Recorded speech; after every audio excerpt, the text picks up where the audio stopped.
کیمیائے سعادت پارٹ 58۔ اے عزیز جان تو کہ دوزخ روحانی میں 3 قسم کی آگ ہوتی ہے۔ ایک دنیا کی خواہشوں سے جدائی کی آگ، دوسری رسوائیوں سے شرمندگی کی آگ، تیسری حضرت ذوالجلال کے جمال لازوال سے محروم رہنے اور نا امید ہو جانے کی آگ۔ ان 3 آگوں کو جان و دل سے کام ہے، بدن سے کچھ مطلب نہیں، اور تینوں آگوں کے اسباب جو اس جہان سے آدمی اپنے ساتھ لے جاتے ہیں ان کا بیان کرنا ضروری ہے۔ اس جہان سے ایک مثال مانگے لے کر اس میں ان کے معنی ہم بیان کرتے ہیں تاکہ بخوبی معلوم ہو جائے۔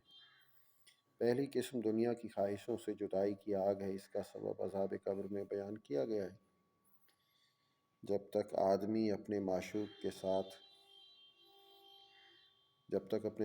کے ساتھ ہے آدمی، تب تک عشق اور رغبت دل کی بہشت ہے، اور جب اپنے معشوق سے جدا ہو تو دوزخ ہے۔ پس جب تک عاشق دنیا میں ہے بہشت میں ہے۔ قرآن ریفرنس سے حدیث شریف ارادہ الدنیا جنت الکافر، ترجمہ دنیا کافر کی جنت ہے، اور جب آخرت میں ہے دوزخ میں ہے، اس واسطے کہ اس کے معشوق کو اس سے چھین لیا تو ایک ہی چیز مختلف 2 حالتوں میں سبب لذت بھی ہے اور باعث مصیبت بھی ہے۔ دنیا میں اس آگ کی مثال ایسی ہے، مثلاً ایک بادشاہ ہو، تمام دنیا اس کی اطاعت اور اس کے حکم میں ہو، ہمیشہ خوبصورت لونڈی غلام ہو، عورتوں سے کامیاب رہتا ہو، عمدہ باغ اور بوستان اور عمارات عالی شان کی سیر کیا کرتا ہو،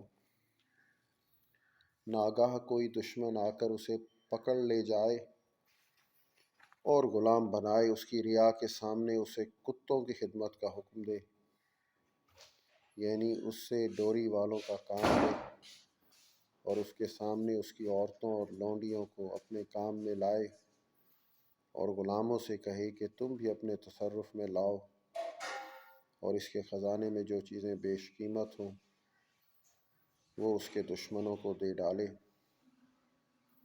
تو اے عزیز دیکھ تو اس بادشاہ کو اس آفت ناگہانی اور مصیبت جانی سے کیا رنج ہوگا،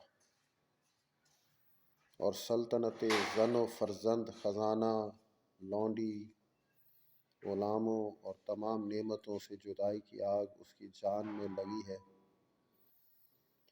اور اسے ایسا جلا رہی ہے کہ وہ چاہتا ہے کہ کاش مجھے دفعتاً لوگ ہلاک کر ڈالتے، یا میرے بدن پر ایسا عذاب سخت کرتے کہ میں اس رنج سے چھوٹ جاتا۔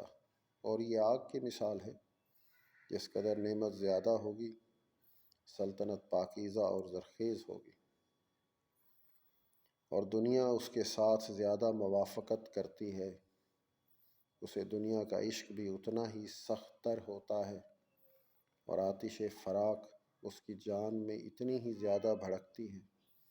اس آگ کی مثال اس جہان میں محال ہے، اس واسطے کہ اس جہان میں دل کو جو رنج ہوتا ہے وہ دل میں سب قائم نہیں رہتا۔ اسی وجہ سے یہ ہوتا ہے کہ بیمار جب آنکھ کان کسی چیز کے ساتھ مشغول کرتا ہے تو اس کا رنج بہت کم ہو جاتا ہے، اور جب بے شغل ہو جاتا ہے تو رنج بھی بڑھ جاتا ہے، اور یہ بھی سبب ہوتا ہے کہ مصیبت زدہ جب سو اٹھتا ہے، رنج و مصیبت اس کے دل پر بہت ہوتا ہے، اس وجہ سے کہ اس کی جان سوتے میں قدورت شغل اور حواس سے صاف ہو جاتی ہے۔